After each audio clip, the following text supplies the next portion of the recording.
Somebody DM'd me to make a tutorial on this, so let's knock that out. I got a few colors. These are different shades. I like to use different shades.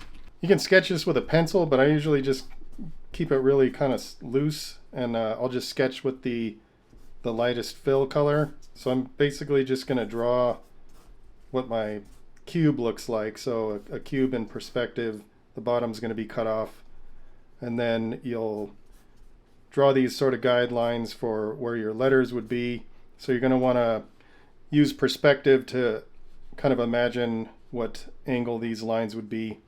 Then once I have this, I'm going to start kind of blocking in my letters. I like to kick the B out a little further on this part, so I'm going to extend this, which would create another line here, and this would go back further now. Then I'm just going to sort of block in my letters. I'm going to put like little gaps in between the letters here.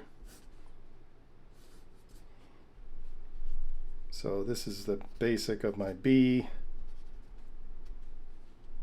And the U will be very simple, just a block. Then the S, same thing, just sort of block it in. Sometimes I'll kick this out a little further than my initial cube shape. This will go up at about this angle. So that's the basic letter structure. I'll kind of darken this so you can see it better.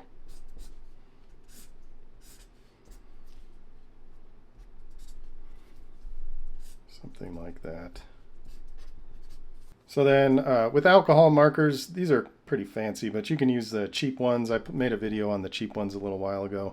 So the way you want to do this,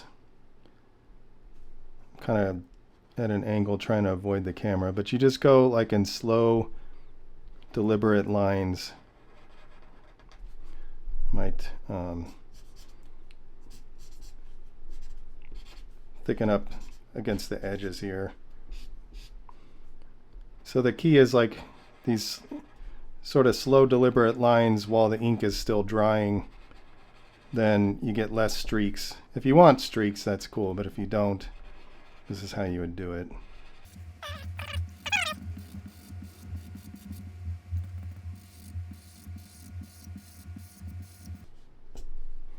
Okay, so the fill, then this part of the 3D is going to be the next darkest shade. So actually I think I missed some shit here. And since this came out further, this will actually be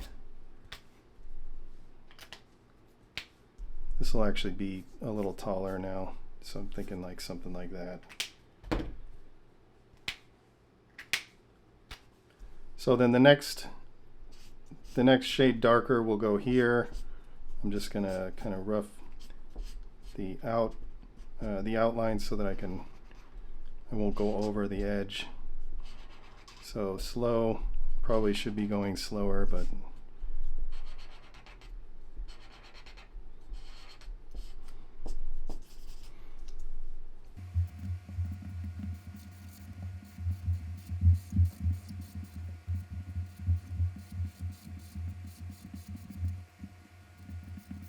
so then the next shade darker is going to be really only used for this part. These ones are going to be even darker because they're sort of these small cracks. They'll get the least amount of light, so you're going to want the darkest color in there. The dark color would probably be fine for this part, but I'm just going to use this one. So for the parts inside here, I'll use this darker color. And you also have to imagine sort of what the 3Ds would be doing. So at the angle here, you would be seeing the bottom of the B, so this will come in a little bit. And I'm not going to worry if it's a little bit sloppy at this stage.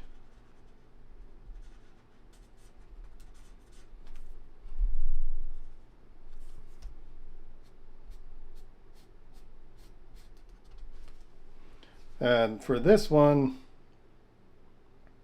you see how this is coming at an angle like that? So you would actually see a little bit of the top of the S. I'll come in at a little bit of an angle.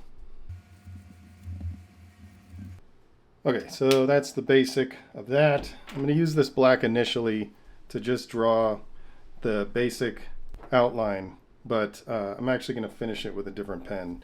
So for this, I'm not really too worried about how perfect it is. And then I'm also going to be leaving little spots open because I'm going to put some cracks in there. So this, I'll just kind of do this pretty sloppy because you see at the end it's going to end up with a really scratchy outline. So it kind of doesn't really matter if this is perfect as long as it's sort of following the lines. Might just leave some of that open. I'll leave this sort of open.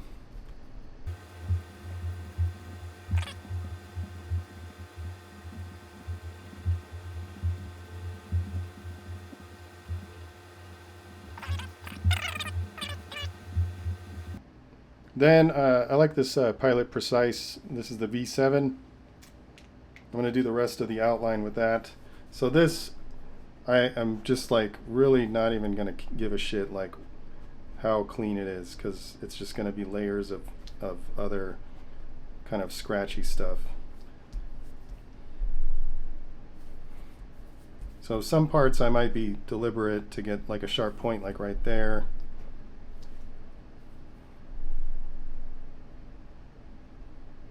I'm going to make the holes of the B super small.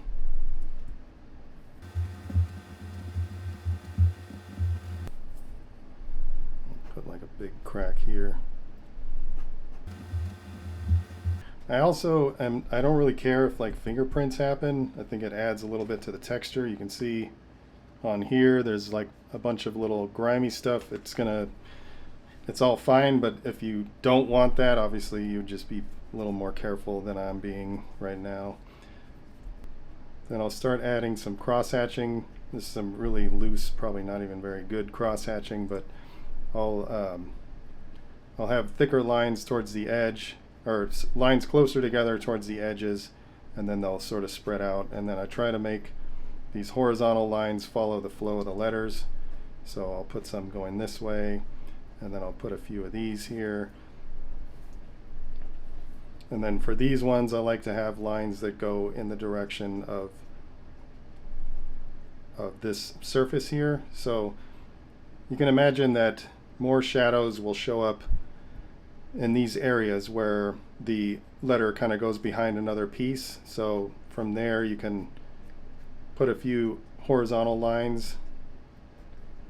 And this is just laying like a basic foundation for your cross hatching. I use that term cross hatching loosely because I don't even know if this is really the proper technique, but this is just how I do it. So like I'll add a little bit more shit in here because I think it'll be darker in there. In here, the least amount of light is going to get in between these areas. So I'll try to follow the letters, but there's not really a lot of room. So this will kind of go in this direction. So I'll do some cross hatching stuff here, trying to loosely follow the direction of the letter. Then as I start to build up the lines, I get less and less concerned with the direction. So I could just start scribbling things, and you're just building up layers of stuff, but you're kind of being deliberate about it because you want to at least sort of build them up in something that makes sense. So I don't even know if this is right, but like it seems like maybe the light would fall off a little bit towards the edge. So I'm just going to kind of follow that a little bit. And then I could just put little scribbles and shit in there and it's fine. I won't build up too much on here because as I go down the letter, things might sort of change and I might want to have this look more like this. So then I'll just go to the other letters and start kind of just roughing in the outline and adding all the little scratchy stuff. I left room here for a crack, so I'm going to put that in. This crack would sort of carry over to the other side.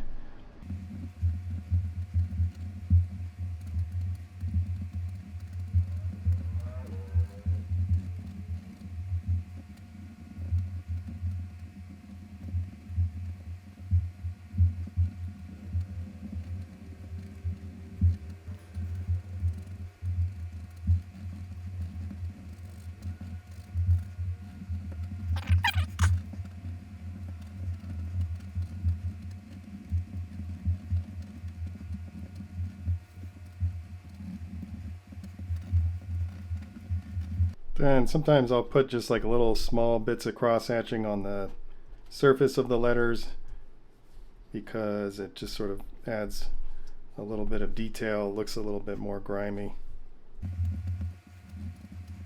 The thing I like about these pens is you can go over them with the alcohol markers and it won't smudge. So I like to come back in whichever is my darkest color. Like with this is my darker color that's under here. And you can put some kind of lines in your fill here to add just kind of a little bit more stuff. Some kind of color variation.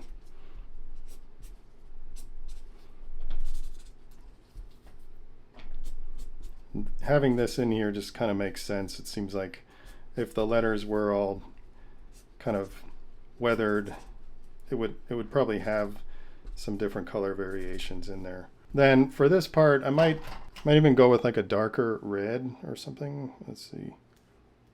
And put just a little bit more in here.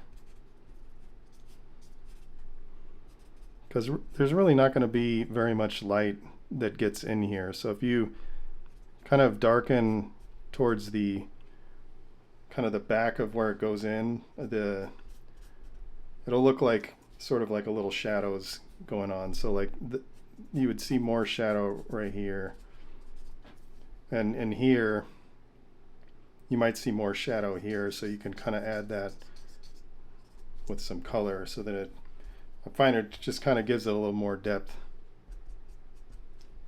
So then you're also still left with these kind of like outside things, so if that bothers you, I usually just add more because then it just makes it look like it was more intentional and not like the out part of your sketch hanging out. So if you can just like throw in some little shit here and there, then it looks deliberate. A couple more little details, hit up the crew.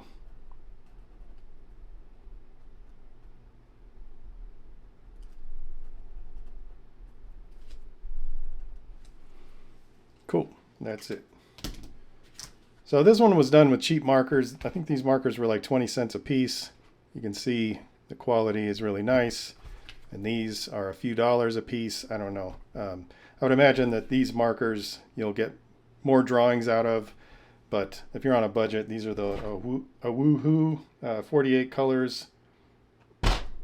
20 cents a marker, not too bad. Anyway, hope that helps. Let me know if you have any questions.